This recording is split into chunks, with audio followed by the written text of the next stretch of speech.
Hi, I'm Sarah. And I'm Rena, and welcome to Biopic, a podcast story. This is a podcast where we dissect the good, bad, ugly, and absurd of this specific genre of motion picture, the biopic. If you want to learn more about us, our scoring system, and how we choose movies, please check out our special introductory episode, Introduction, Who Are We and What Are We Doing? Sarah. What movie are we doing this week? This week, we will be talking about Florence Foster Jenkins, starring Meryl Streep. Or, as I like to call it, Sharknado 44. We'll explain why I call it Sharknado 44 as we get into the episode. Rena, can you give us a trigger warning? Trigger warning.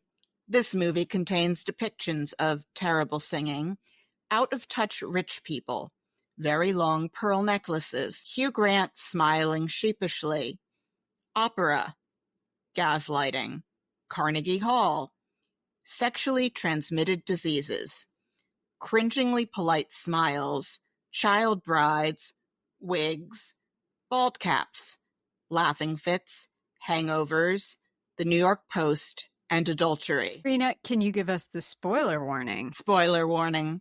We are going to spoil everything, including possibly the major plot points in works of narrative art having nothing to do with this particular movie. Consider yourself warned. The sources we use in this episode include the book Florence Foster Jenkins, The Inspiring True Story of the World's Worst Singer by Nicholas Martin and Jasper Rees. And I went on the internet. Rena, can you tell us a little bit about Florence Foster Jenkins? Florence Foster Jenkins was a rich lady who thought she could sing. While there are, to my best knowledge, no corpse capers in this episode, and it has been a long time since we have had a good corpse caper, this will be the first time since Evita that we will be talking about a woman whose husband killed her by giving her a disease with his horrible, disgusting penis.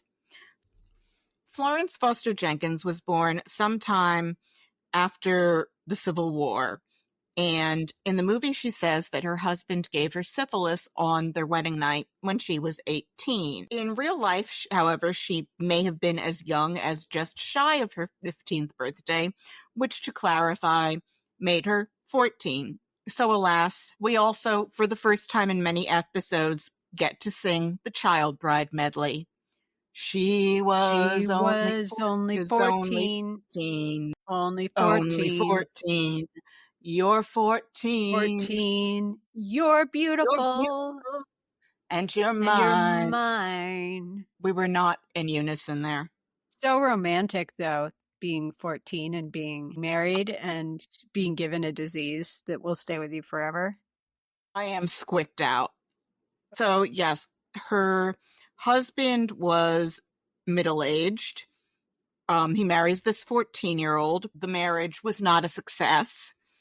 Evidence of her having syphilis was that her hair fell out, which can be a symptom, and we'll get back to this. So before her adolescence is out, she moves back in with her parents, which is where she should have been the whole time anyway. One of the medical treatments for syphilis in the time before penicillin was mercury, which makes you go crazy, which is where the Mad Hatter comes from, that the Hatters used mercury to treat the felt. Am I to also assume from that information that the Mad Hatter had syphilis? The Mad Hatter could have independently had syphilis, but no, the Mad Hatter was using mercury to cure the felts for the hats he was making.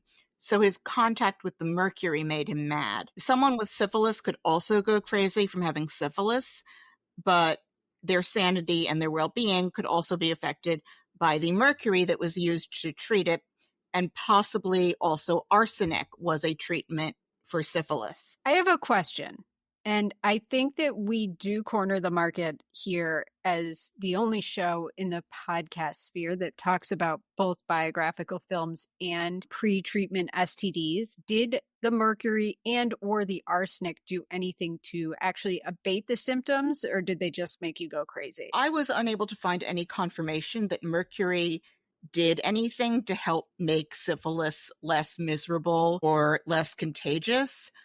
It was thought that it helped the body sweat things out. People would drool a great deal when they were given mercury to help with syphilis. I went down a rabbit hole, and the most apt answer on the mercury was people thought it helped in some way, and it turns out it didn't. And regarding the arsenic, it may have killed the syphilis bacteria at a certain stage of the disease, but it caused a lot of other problems. My interest was more in Mrs. Jenkins' story than in medical science. I get it.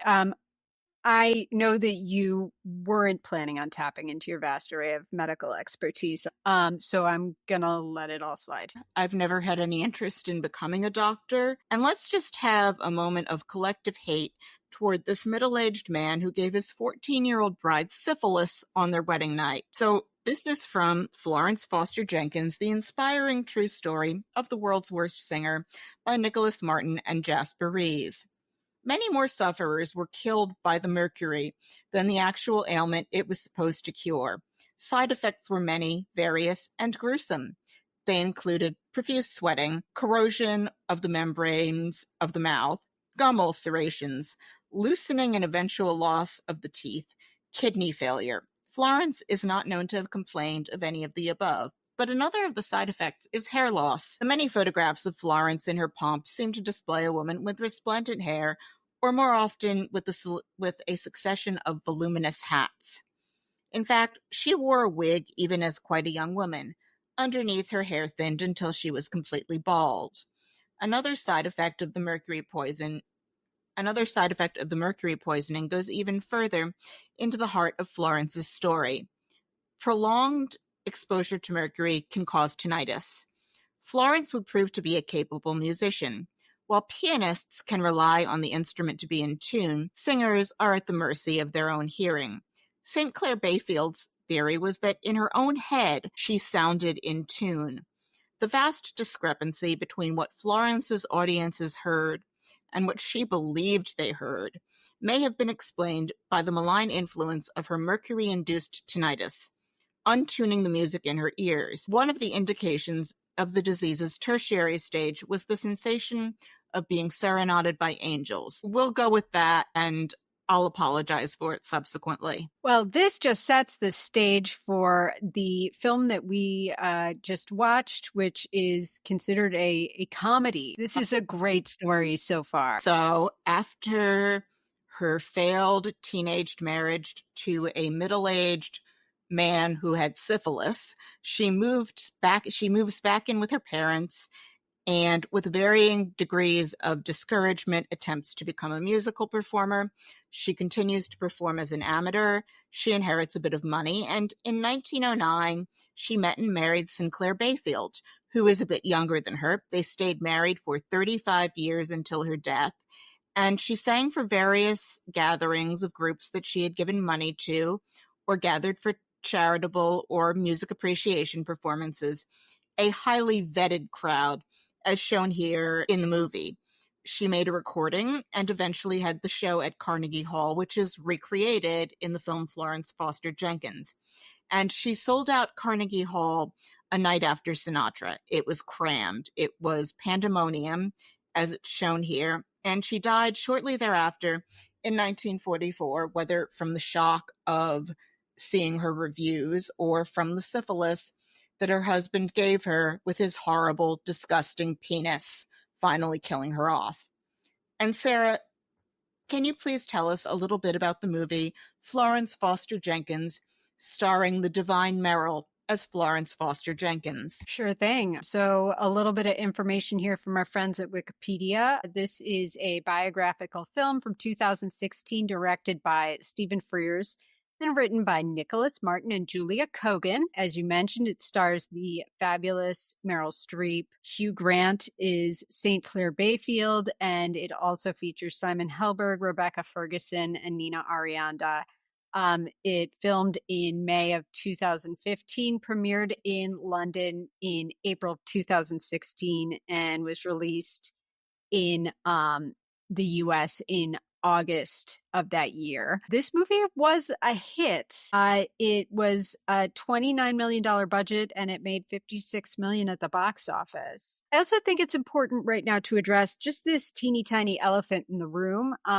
And about a year ago, Rebecca Ferguson did an interview for Dune 2, The Dunening, in which she mentioned that she worked with an insecure and angry co-star who screamed at her on set. She said, I did a film with an absolute idiot of a co-star, and this human being was so insecure and angry. And I think I was so vulnerable and uncomfortable that I got screamed at, and I would cry walking off set. This person would literally look at me in front of the whole crew and say, you call yourself an actor. This is what I have to work with. And I stood there just breaking because this person was number one on the call sheet. There was no safety net for me. No one had my back. She said that the day after she was screamed at, she stood up for herself and told her co-star, you get off my set. You can F off. I'm going to work toward a tennis ball. And by this, she meant the tennis ball that they hang in front of you on a green screen for you to talk to. And she said, I never want to see you again. The producers told her that she could not do this to the number one on the call sheet, and we have to let this person be on set. There was a lot of speculation when she gave this interview. Who could this be? And people poked around her resume, and they were like, was it Jake Gyllenhaal? Was it Tom Cruise? Was it the little boy Jacob Tremblay from Dr. Sleep? Was it Dwayne The Rock Johnson? Was it Meryl Streep? And what the internet was able to dope out was that it was very highly likely that it was Hugh Grant on the set of this movie. And it tracks with his history of being like a quote, charmingly irascible, which is like a nice way to say he's a mean dick. It gave me a sort of villain cut of this film in my head as I was watching it. And every time he came on screen, just knowing this background, I couldn't stop thinking, this is a bad guy and I don't trust him. Why is Hugh Grant number one on the call sheet? Shouldn't it be Meryl? No, he would be number one on the call sheet on the days that they were filming because she did not share any real scenes with Meryl. So he would absolutely be the number one on the call sheet those days. You're right. The one scene that she's in with Meryl, it's like cutting back and forth. So it totally tracks that he would be the number one on the days that she was on set. So we've had our introductory blather. Every so often, Meryl Streep does a movie where she's just having fun, and Florence Foster Jenkins fits into that category next to Mamma Mia. Yeah, kinda. She never says, this script isn't as good as the one I had for Sophie's Choice, so I'm only going to give it 85%. That's not her. She gives everything the same very high commitment. And this was her 20th Academy Award nomination. Any complaint I have about this film, and there are many, her talent is not up for debate, and her commitment to everything that she's in, no matter how good or bad it is, be it She-Devil or Sophie's Choice, she is always showing up 100% for the job. Truly in this, and they are honest with that the wigs are not great. And there's scenes where they have her in the bald cap, but there's also ones where you realize she has a wig on, but then she has a wig on top of the wig because she's supposed to be performing. And it's possible that she has 3 different things heating up her poor little head. And she's padded out in this, I think, because her figure looks quite dumpy here. And you know that Meryl Streep can still look like sex on a stick when she wants to. And she does all the time. I would also add here, too, that she did her own singing in this film, and because she is a talented singer, I want to call attention to how impressive it is that she sings this way, because if you can sing well, it is very hard to sing poorly. I cannot sing well, so it is very easy for me to sing poorly, as I will now demonstrate with the Queen of Night aria, one of the hardest pieces in classical music.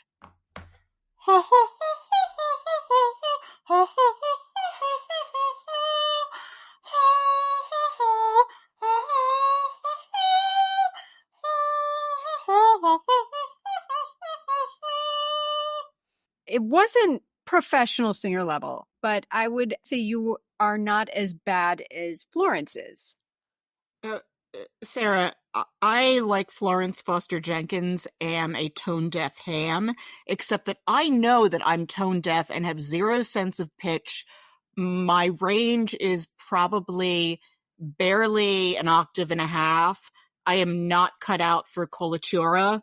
So I only sing if I'm intentionally making fun of how bad I am, and that was pretty bad. I've heard worse. I could not cash 4/5 of the checks that I was writing there. I would say, though, that worth pointing out here, in your defense, opera is very, very difficult to sing. I have countless problems with this movie, and it goes back to a very core issue with this story. As I mentioned, this is a comedy about a lady with syphilis. The performances are all very strong. Costumes are great. Sets are beautiful. Like, everything's working. So is Hugh Grant a worse person than the man we refer to as Jonathan Depp? No, because he has not brought a lawsuit intended to re-traumatize and re-abuse his ex-wife. A lawsuit that is capricious and cruel and meaningless and randomly took place in the state of Virginia so he could humiliate her. So since Hugh Grant hasn't done that, he is not worse than Jonathan Depp. I have an issue with what I would categorize as like Lars and the Real Girl-esque movies where everyone co-signs on one person's working through their shit and makes the weird thing that they're doing seem totally okay. You know, it's like it happens in The House of Yes and Benny and June and The Joker. The exception I will give is Shutter Island because it was made by my Lord and Savior and now acting Emmy nominee Martin Scorsese. I just feel like watching this, I'm very uncomfortable with everything about this story because it's not cute. It's profoundly sad. I just found like the tone of this, like this lighthearted, like, look, this lady has syphilis and she can't sing, kind of screwed up. Who is this for? It's not inspiring. So I thought this was a gentle movie, and I think that my tolerance for things that are twee is much higher than yours since I'm a costume drama person and you are a gritty auteur theory person. And also, I love the suits and the dinner jackets. Yes, it's a very nice looking movie. I also thought that it was too long, and I have some theories about its lack of focus and ways that it could have been a tighter movie. But this is a movie about elder abuse dressed up like fun madcap comedy. It's a woman who's 50 years into a diagnosis of syphilis, thinking she can sing, and everyone around her being like, let's make it seem as if she can because she's not hurting anyone. I don't like it. This is a woman who was handed a pretty bad set of cards, and yes, being wealthy, I think, can do a great deal to mitigate that. But she finds a much younger man who puts everything into setting up a fantasy world for her where she's a great singer. Her money is used to compel people around her. She's certainly a kind person. She loves music. Maybe at the very beginning of this whole charade, some doctor could have explained to her, you're hearing things and whatever is going on with your treatment is affecting your hearing. Because she can hear when other people are good at singing, but does she not hear playback on her own recording? I don't even know if medicine was at the status where someone could have explained that to her. It's not fun for me. And we open in 1944 on, as I mentioned, one of modern cinema's greatest monsters, Hugh Grant, reciting Hamlet content for an audience. And then we see Florence Foster Jenkins being dropped down on the stage, tied up, and dressed like an angel, of course. Hugh Grant is playing Florence Foster Jenkins' husband of 35 years, St. Clair Bayfield. And he is declaiming quite badly. He is played here as an overdramatic, somewhat hammy and enthusiastic performer of Shakespeare.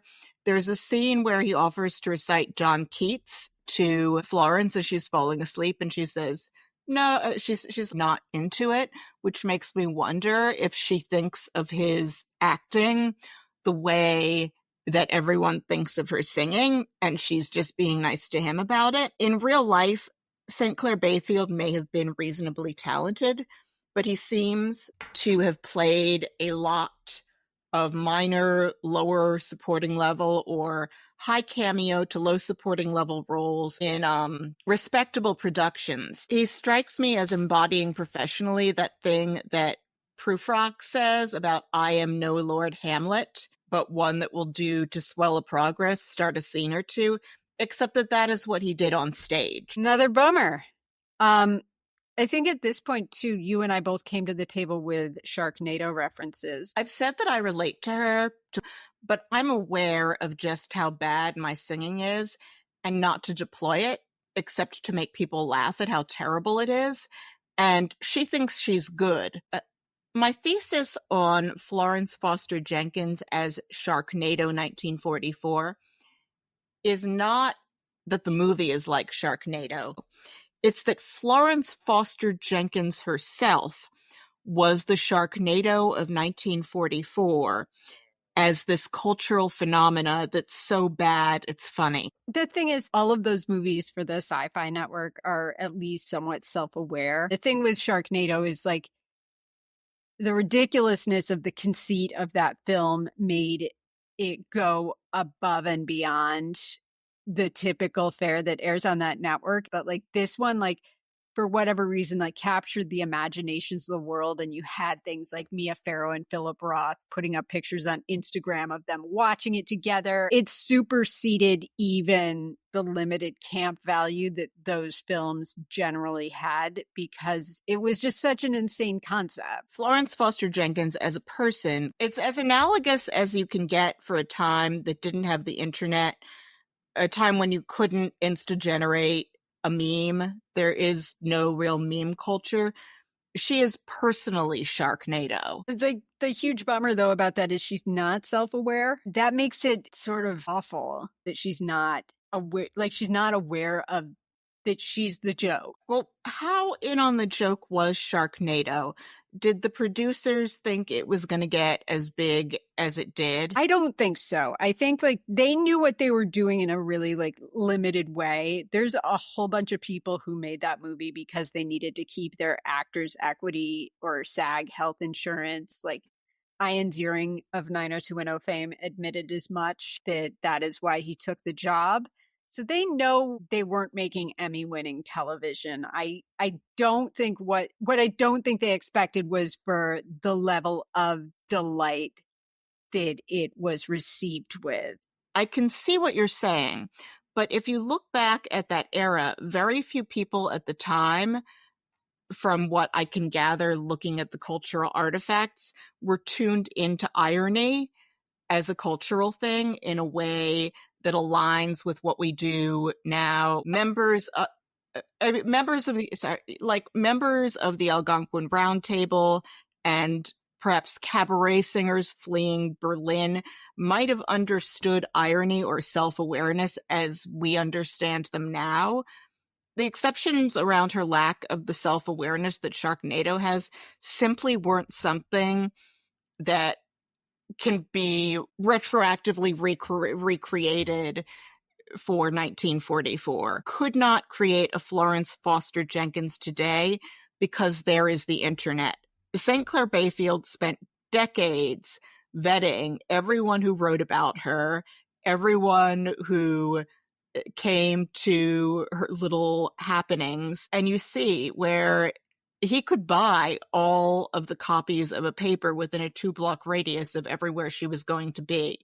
This is a softer side of the coddling of a person who's too old for what they're doing and doesn't know which end is up. But, you know, it's the year of our Lord 2025, and we have an entire U.S. government built around coddling an untalented nitwit who's working out daddy issues. And I'm tired of this sentiment existing anywhere that I go. So there's that.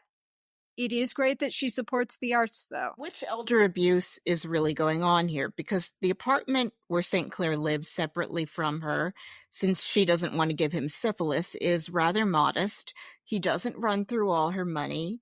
She doesn't seem to be running out of money anytime soon. I don't think his custodianship is that abusive, except in protecting her from the truth. But if you want to know who is this movie for, I have an answer. My mother. She thinks she saw it, but she doesn't remember anything about it. Not unlike your mother, I will have completely forgotten I watched this movie in a very short period of time. As soon as the episode comes out, I'm going to be like, did I actually watch that? I won't remember anything that happened in it. I think we can try and blaze through this plot pretty quickly. Simon Helberg shows up to audition to be her accompanist. We don't hear her sing in this scene, but I was wondering, are they going to go into this on some things from reading the book? And they do show that her hair is fallen out and she's wearing this very wiggy looking brown wig. And yes, she and the man played by Hugh Grant actually were married. I did get all confused by this because I wasn't sure which woman he was married to. Rebecca Ferguson is his girlfriend on the side because his life is very complicated, as he explains. So Florence always carries a very beaten up brown leather briefcase with her, which we find out contains her will much later in the film, but she's never seen without this briefcase, and she's auditioning accompanists. This is not a first welcome to the show for Simon Helberg. He was previously in Walk Hard, the Dewey Cox story, as Dreidel L'chaim. Here we have a very brief sighting of future star Josh O'Connor, who would be on The Crown and Challengers. I was wondering, who is Josh O'Connor playing? I think a lot of the comic cameos come and go in this. We see our first on-screen Cole Porter, who will subsequently be played by Kevin Kline in DeLovely. There was also a Cole Porter biopic made sometime at mid-century in which he is portrayed as a heterosexual man, because we did things like that back then. There's this huge line of people who want the gig with the rich lady, and she likes that Cosme McMoon, the man played by Simon Helberg, has a light touch on the keys. So she does have some amount of taste. She doesn't want someone who hammers the keys. She does. And this is also where we find out she cannot sing. We go to her first rehearsal and Simon Helberg is there and he's playing along and he's straight up like stricken by the experience of hearing her sing. So as someone who is not tone deaf, how would you describe her singing? It's atrocious. The notes that she is able to reach are wrong.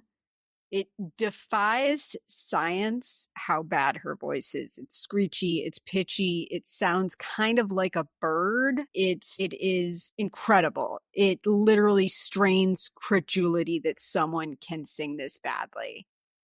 Your mocking singing is better than hers because her sincerity makes it even more horrible. So, in real life, Cosme McMoon had been her accompanist since around the mid-1920s, but all of this is supposed to take place in roughly a few months from what I can tell.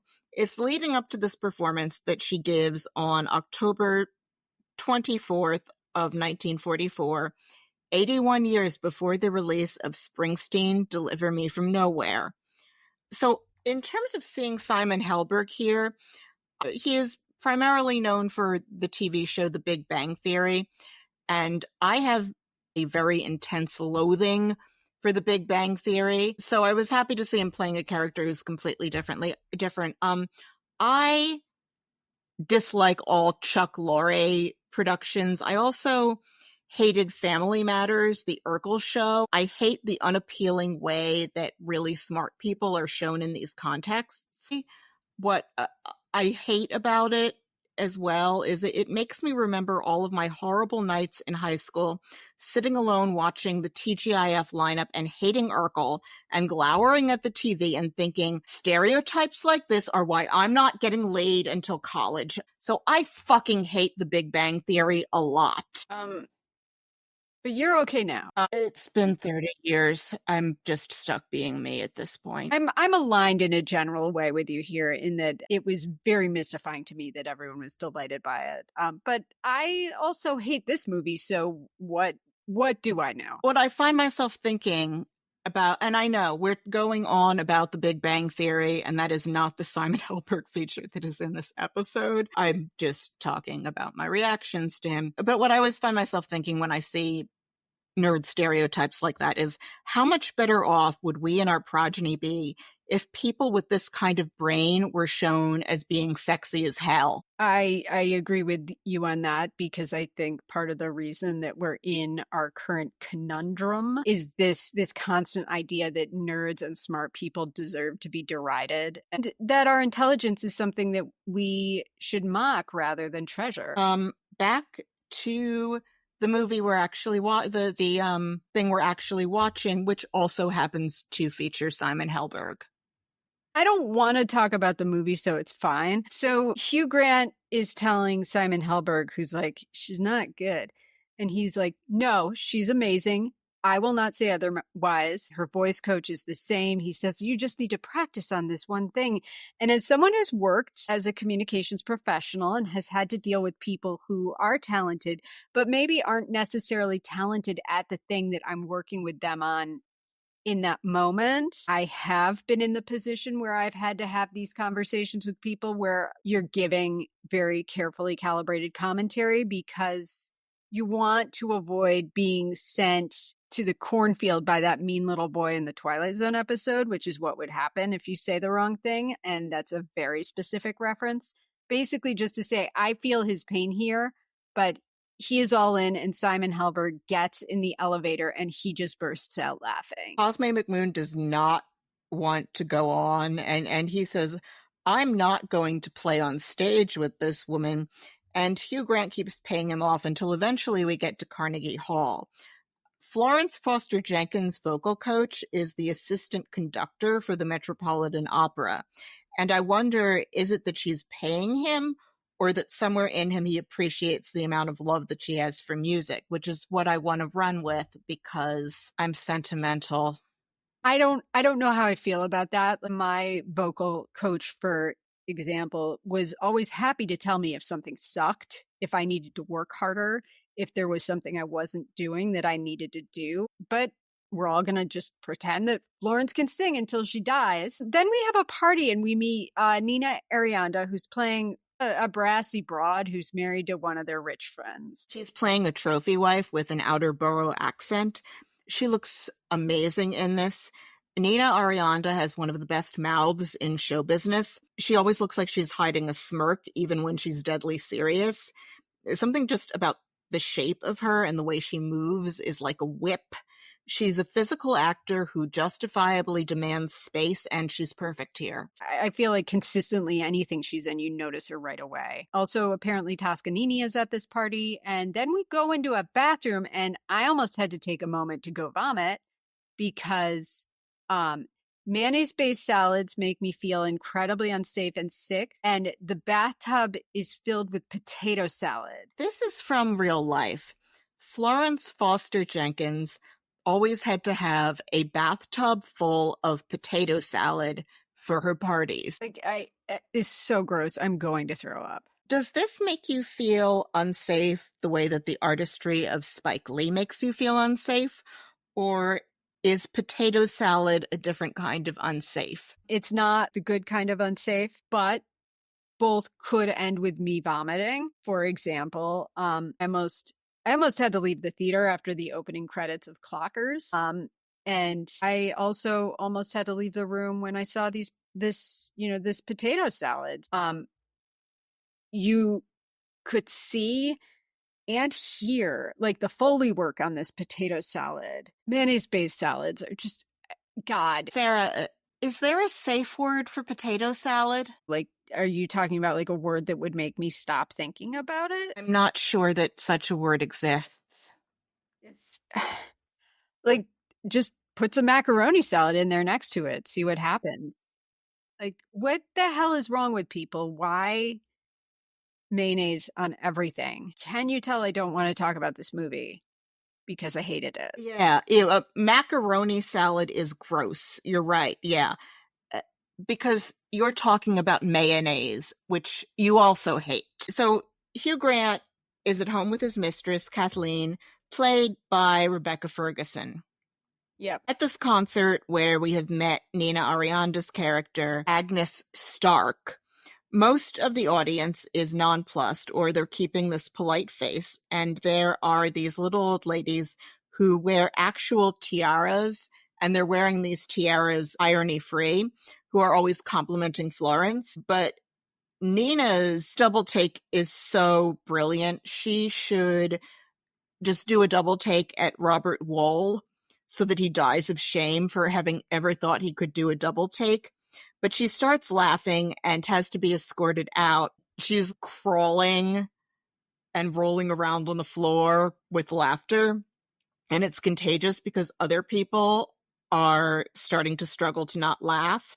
Then there's a party back at St. Clair's house where Cosme McMoon comes, and it's this whole other bohemian set, and Hugh Grant does this wild little dance, and Nina Arianda shows up, and at some point in this movie, I don't understand where or how she becomes Florence's biggest fan, and I don't understand what makes the switch to that, and we'll talk about that a bit more later. It's all fun and everybody's drunk and having a good time. And the next morning, Florence shows up at St. Clair's and he has to hide the girlfriend because Florence thinks that they are married, which they are married, but she doesn't think that he is catting around on her with a girlfriend. St. Clair makes an executive decision to blame the mess in the apartment and the clear signs of prior copious drinking to Cosme. On Cosme, there is a very funny moment of Simon Helberg and Hugh Grant conspiring to conceal a very hungover Nina Arianda. Prior to this, Florence's doctor comes by and tells her that she needs bed rest. She has issues from syphilis, which she's mentioned how she contracted it on her wedding night, and what the medications she takes for it are, which includes arsenic, of course. This doctor mentioned at one point, I've seen people live 20 years with syphilis. I've never seen anyone live 50 years with it. And St. Clair says that music keeps her alive. He has said that he and Florence have an arrangement and that love takes many forms, but he has to shove Kathleen into the closet when Florence comes over. And because it's Hugh Grant, it feels mean because I can't get a good beat on his intentions in this relationship. But by the end of it, you realize that he's doing all this stuff and trying to like build this whole world for her because he loves her. And that's at least how it's played in the movie. My take was he's building a world for her and he has a form of love for her that isn't physical passion, but is some kind of soulmate type love with a romanticism to it, because you do see where he recites poetry for her, he curls up on the bed next to her, and she was only about a decade or so older than him when they met. She would have been in her early 40s, and at one point she says, I could have given you a child, and she says a child, not plural children, because like her clock was getting pretty close to time for the 1940s, even without the syphilis. But it's possible she could have given him a child if she hadn't had syphilis, and she does allude to that. I think what's up with Florence is that her madness keeps her sane. I guess so. Hugh Grant has an order to fulfill in this film, which is to be the Hugh Grantiest Hugh Grant that ever Hugh granted, and he fulfills it. He Hugh Grants. But I think that someone who could do things besides the Hugh Grant thing could sell this character lovingly building a world better than he can, especially when he shoves his girlfriend into the closet. It's inconsistent. It's not a good enough film to sell it that way. They shook all of the pieces in the magic filmmaking cocktail shaker, and it just didn't come out well. Sometimes it does, but there's some chemical thing that happens in putting it together with a film that just doesn't come together here.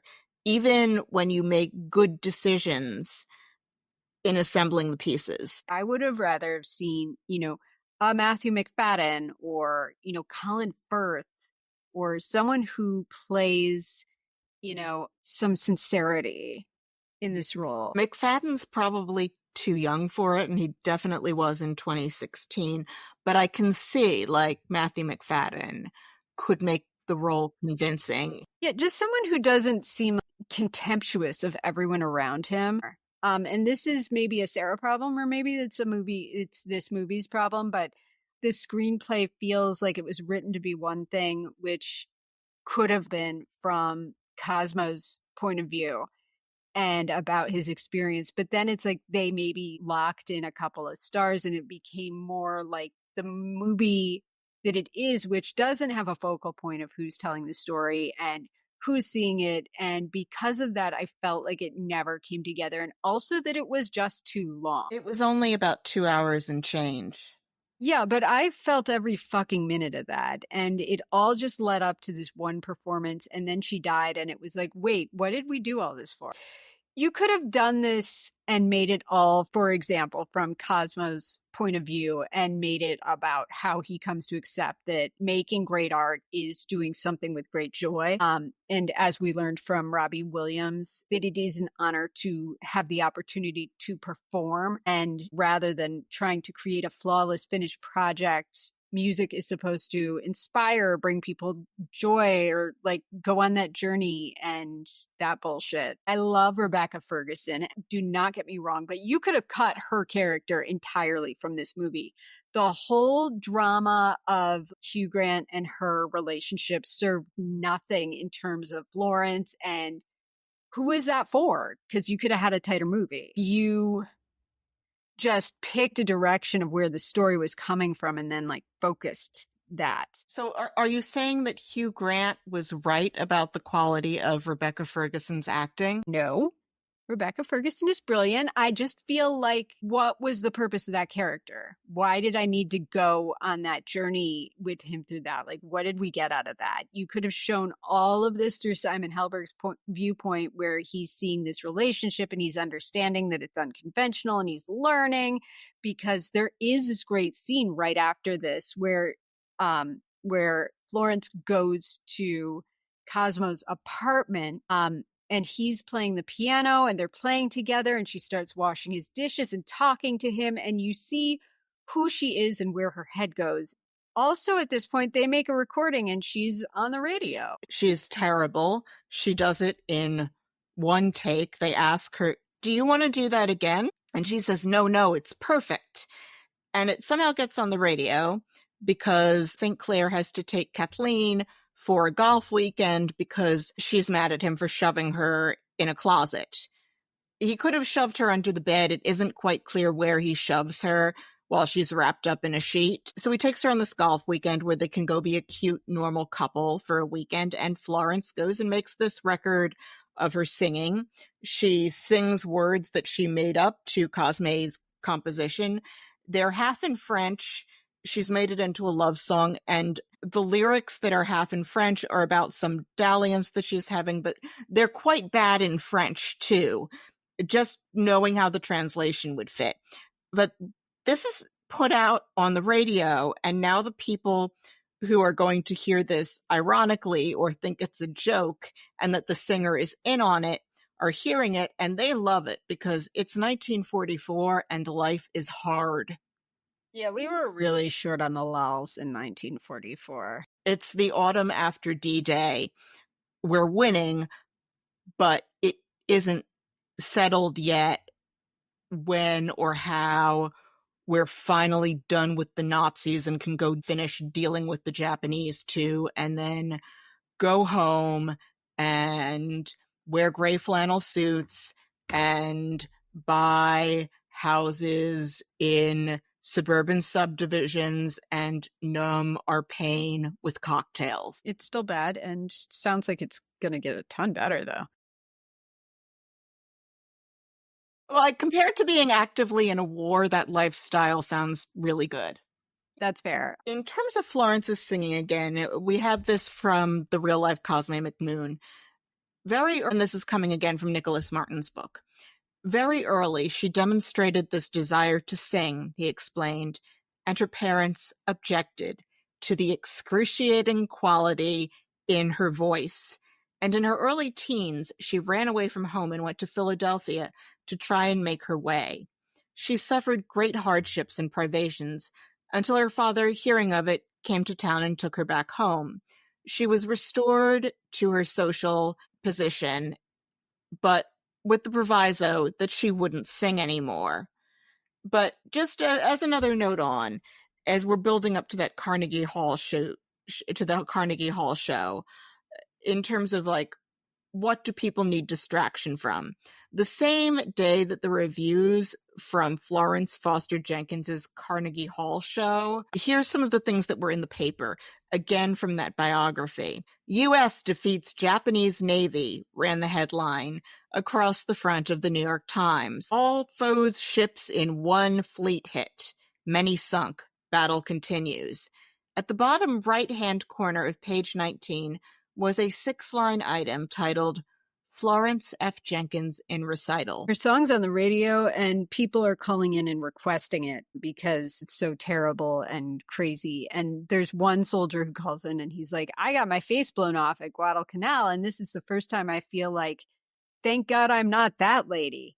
And look, we invented Schadenfreude here in America. It's going to be great. I think it's his leg that's blown off. And he says that everyone he knows loves this record, but it gets on the radio and people think it's funny. And Hugh Grant and Rebecca Ferguson go to a bar that looks a lot like Chumley's. This bar in the Village, it was a speakeasy in the 1920s. It's in like a courtyard and it's really weird to find, but it has a very special ambiance.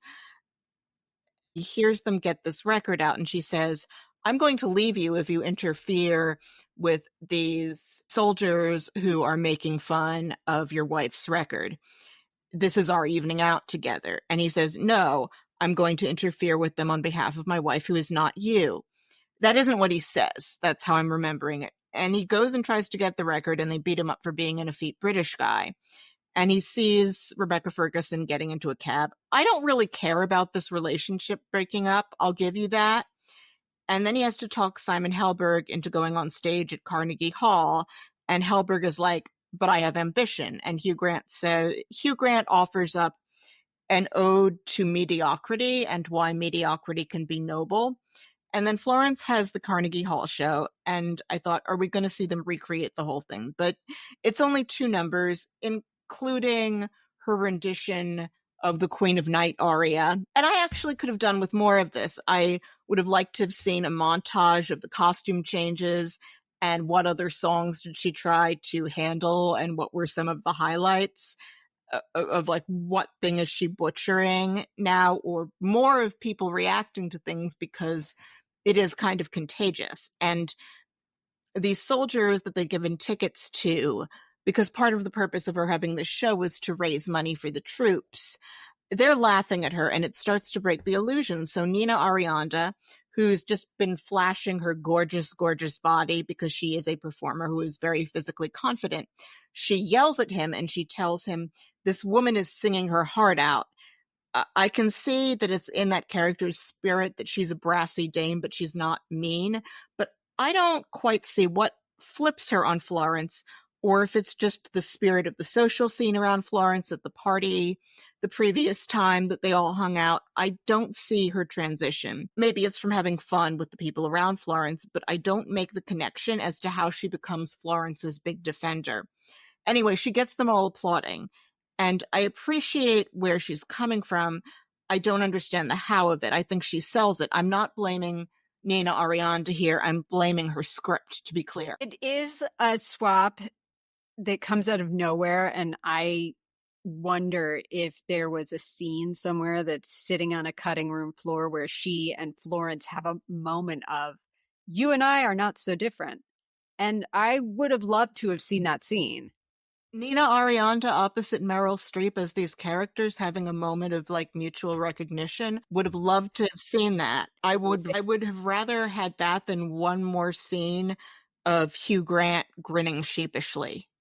Not to over-rotate on this, but for a movie that is about Florence Foster Jenkins, we're hanging out with a lot of dudes who are not Florence Foster Jenkins. The movie shortchanges her a bit. And of course, like Meryl Streep it's fine. She makes it all happen. You can see everything going on in her face. She is a star.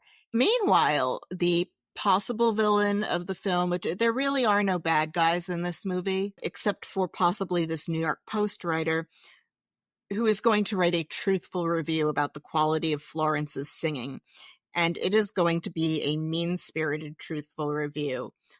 Although I doubt there is anyone in all of publicity or management who could hide the nudity of the emperor now. the amount of protection that St. Clair creates around her is not impregnable. And the fact that it took this long for someone to say the emperor has no clothes is incredible. He has done a thorough job shielding her. Yeah, like you gotta essentially be like a necromancer or Rasputin or Kris Jenner to keep this alive forever. It's impossible. He offers the New York Post reporter $100, $200, $300, $500 to not write this thing because every review that has been put out has been heavily policed. The writers writing about Florence have always been in the pocket, or it's been through an organization that she patronized. This writer does have integrity for saying, I'm going to pull up the curtain. But we are in the little magical world where everyone is emotionally invested in feeding Mrs. Jenkins the illusion that she's a good singer. But all that this Post writer is doing is telling the truth. And this seems like a version of the New York Post with a good bit more integrity than the one that's been around our whole lives, which is it's a tabloid. Yeah, it's a tabloid. It has some very funny headlines. My favorite New York Post headline of all time was from about 2003 or so, where it was some incident where the president of France had kissed First Lady Laura Bush's hand. So the front page of the New York Post said, Laura braves weasel kiss. And it had that shot of him bending down to kiss her hand where they had photoshopped the head of a weasel onto the Frenchman. And I think there might have been another Frenchman next to him, and that they both had weasel heads. Gosh, that's amazing. I had a favorite and I can't remember it anymore, so I have nothing to contribute here, but that's a good one. This New York Post writer is going to break the magic by telling the truth. And they go home, and St. Clair does stay the night with her. He curls up next to her on top of the sheets. And then the next morning he goes out, he buys all of the papers. He and Cosmo McMoon buy every copy of the New York Post that she is in risk of encountering within a radius of the blocks that she's going to be moving through. And he puts all of the copies of the New York Post from her local newsstand into the trash can. Something you just said reminded me what my favorite headline was. And it was when there was going to be a Klan march in New York City. And the headline was, Sheet Happens. Ooh. Yeah. Okay. Ooh. Sorry about that. Oh, keeping it classy, New York Post. Oh, that was my favorite. So the jig is coming to its end. Florence goes out to lunch with everyone, and lo and behold, someone near her table is reading the New York Post. So Cosme and St. Clair do a whole dance to keep it out of her sight line. She runs into some soldiers who tell her how funny she is, and she's being a perfect lady, but she's rather mystified that that's their reaction. She doesn't understand. And then finally, you see she's outside, and she finds her own newsstand where they describe Hugh Grant's character as the man who bought all the copies of the newspaper, and in particular, that whole stack of New York Posts for the day. And you see her reading the article and kind of swaying there from a distance. But I would have liked to have seen Meryl's face here. It's like physical acting. You see her like swaying where she stands, and the paper is blowing back into her face. And she collapses and is on the verge of death, and it's very sad. And she asks Hugh Grant, were they laughing at me? And I don't remember what he said back, but it's something about, you were never a joke. I can buy that everyone operating climate controls around her was doing it in a spirit of love. And I can also buy that they do that because they're moved in some way by how passionate she is about music. And she wanted to do, and like, as you mentioned, like, it's a show for the troops. She wanted to do that out of kindness to bring them joy. And she did. Like St. Clair, for example, like, money can't buy that level of loyalty. No, it can't. When she's in this deathbed sequence, there's this one moment where it shows you her concert and you hear what Florence hears in her head. You almost feel like Sinclair hears it with her too. or that's what the nature of his feelings are. And then she says to him, and this is something she really said, and I love this line because it has so much brio to it, and this will be my thing for choice dialogue.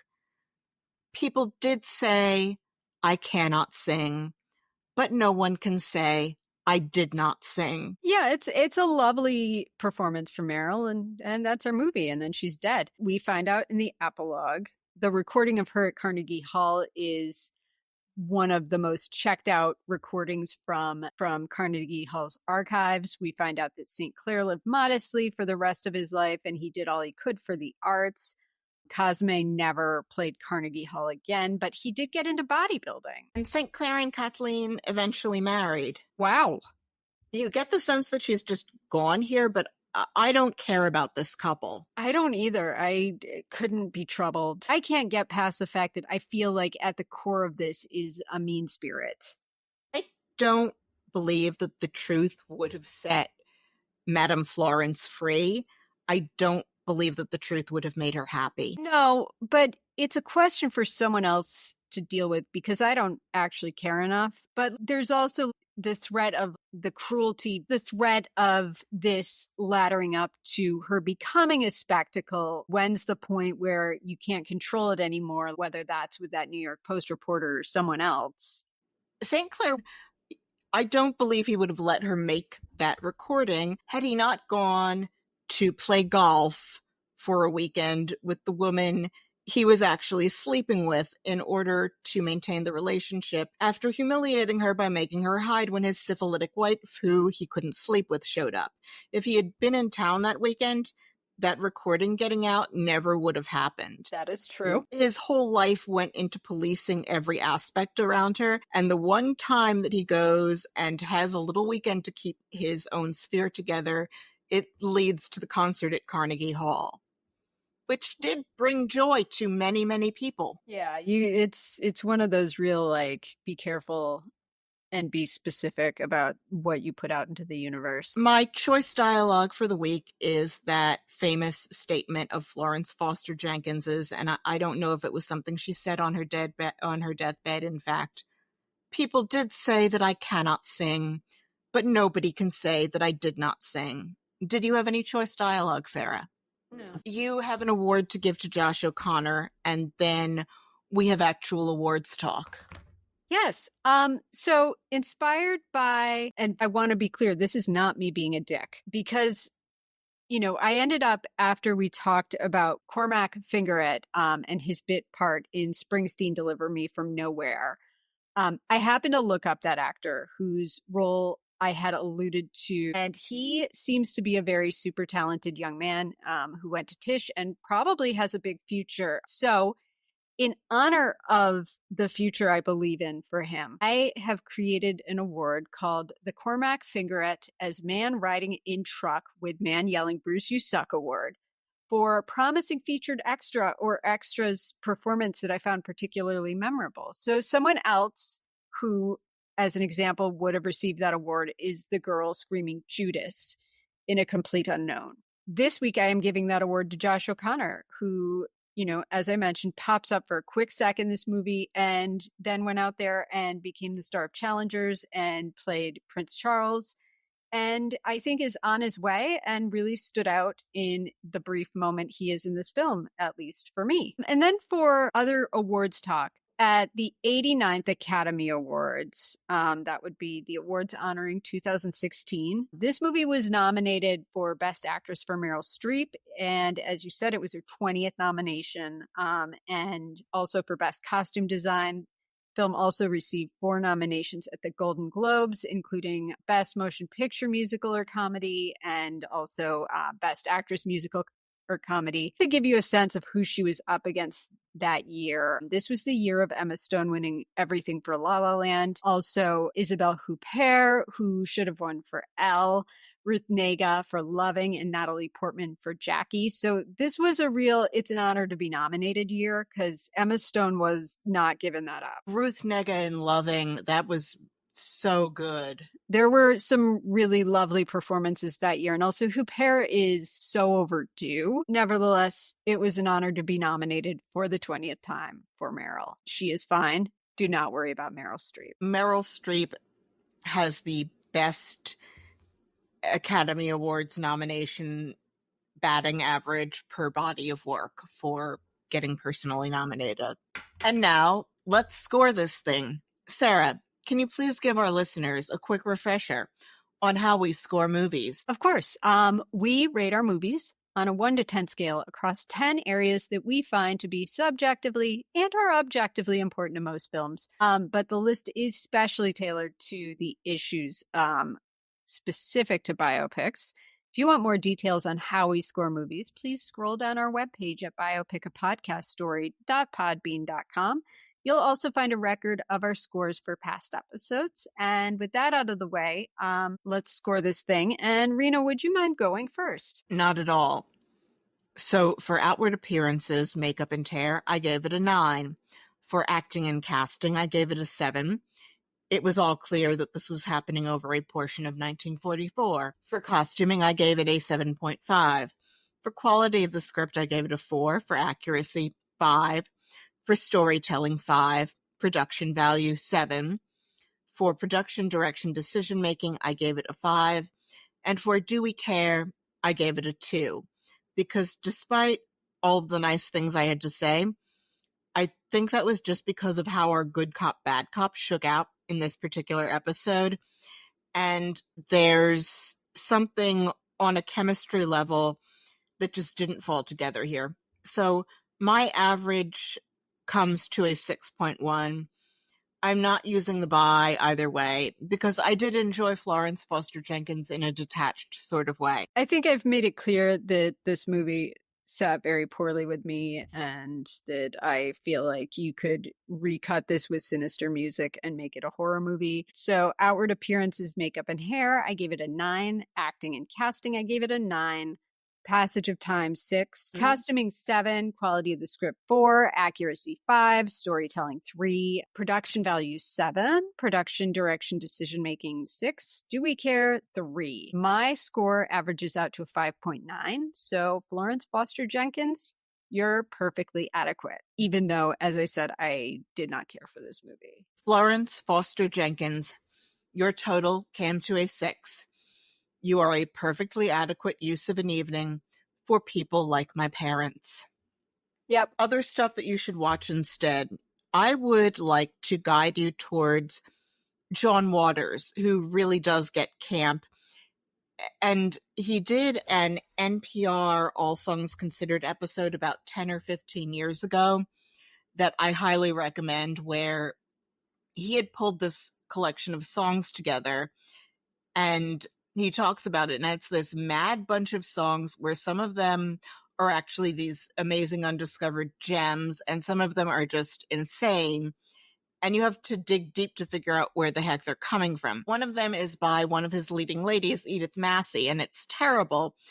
And he says something that was similar to Mrs. Jenkins's statements about her singing. And it's a thing that has stayed with me all these years, where John Waters said, people may say that it's the worst album ever made, but I say it's Edith Massey's best album. So I would say to track down that episode and also to listen to some of the songs that he does snippets from on that. There's one on there that I actually loved that is now in my top 200 songs rotation, called I Don't Care Anymore by Doris Duke, which is also the name of a very rich lady with a sad life. But the singer's name was also Doris Duke, and she sings this song called I Don't Care Anymore about a woman who's had an incredibly sad life, and I'm not going to sing it. The chorus is gleefully bleak, and I want to sing it, but I shouldn't because that'll make you not go listen to it. It's so good. Just to go look up I Don't Care Anymore by Doris Duke. I talked a lot about Lars and the Real Girl, which I won't recommend, but I will recommend Shutter Island, the only movie I can tolerate where people build a world around someone's crazy. And I'm just going to remind everyone, it's summer.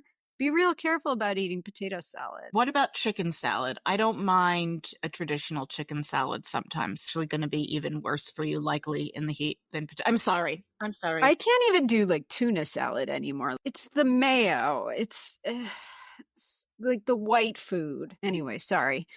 In closing, we'd just like to remind our listeners, please don't marry a 14-year-old or a 15-year-old or a 16-year-old or anyone under 14 or under 18. The age of consent exists for a reason, and actually stick to 21. And please, if you think that you may have syphilis, there's penicillin now.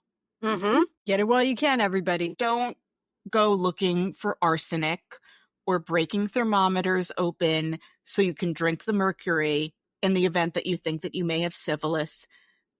Use penicillin. Although, we all know that you can get rid of syphilis by drinking bleach. Everyone knows it. It's true. So, retractions, apologies, and listener mailbag. On the trailer preview episode for Springsteen, Deliver Me From Nowhere, I talked about Chris Christie's popularity rating upon leaving office, where I said it's somewhere between 9 and 19, and you said in the mid-teens. So I was going to look up exactly what it was, and I realized, saying between 9 and 19 as an average is probably perfectly okay. We get it. Dude had a low popularity rating. Yeah, he was a very unpopular governor by the end of it. I just looked it up. 15%, 81% disapproval rating. I don't know that we've all agreed on something as a society more than that. It's vanishingly hard to remember anything in the past 30 years or so where people have agreed that thoroughly across party lines. Sarah, I have a correction regarding something in what is technically our next episode, Alexander, which got flipped with this, but I will eventually flip the two of these in the release order because I can change the past regardless of what everyone tries to tell me about changing the present. This correction is coming from a 70-something Jewish woman in Pennsylvania who wanted me to let you know that you do not know how to pronounce mishugas, the Yiddish word for crazy. In that episode, you pronounced mishugas as mishgas. There are 3 syllables, not 2. It will be quite a while before we allow you to operate the space laser. I'm sorry to hear this. I think you know that I have spent many years being Jewish identifying and aspiring towards that life. I understand about not letting me operate the space laser, though. I get it. Just, you have to learn to make the chet, and meshugas has 3 syllables. I go real light on that 3rd syllable, but I'm not saying it right. So with that, can you take us out? Sure. So just a couple of outro items here. Our podcast baby has matured into a cantankerous toddler, and we've launched a Patreon simply to defray some of the costs associated with bringing our show to you, which includes platform hosting, recording, and research. We occasionally order a book off the internet in the lead up to recording an episode. And just as a reminder, to be clear, Rena is the only one who reads. And we also sometimes have to pay for movie rentals. So we are offering at this time shout outs and access to our awful first 3 episodes to anyone who chips in for now. But more good things will be coming. And with that, we'd love to thank Gates, who already signed up and is the best. Yeah, thanks, Gates. So if you like the show, please leave us a 5-star rating and subscribe to us on iTunes, Spotify, or wherever you get your podcasts. And tell a friend, or better yet, plural friends, and share us on social media. We hear it helps. You can follow us on Threads, Blue Sky, and Instagram, where we have visual aids from our episodes. Our Instagram handle is @Biopic a Podcast Story, so do check us out there, and we'll link to that in our show notes as well. Please check out our webpage at biopicapodcaststory.podbean.com to see the official episode ratings for all of the movies that we've done so far.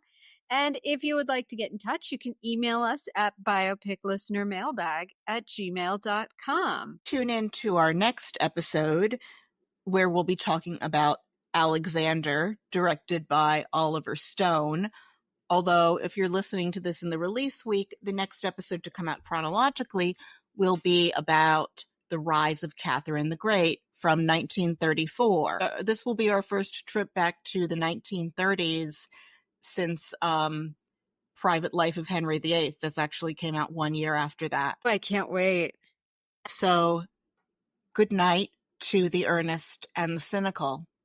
Good night. Good night, Sarah. Good night, Rena.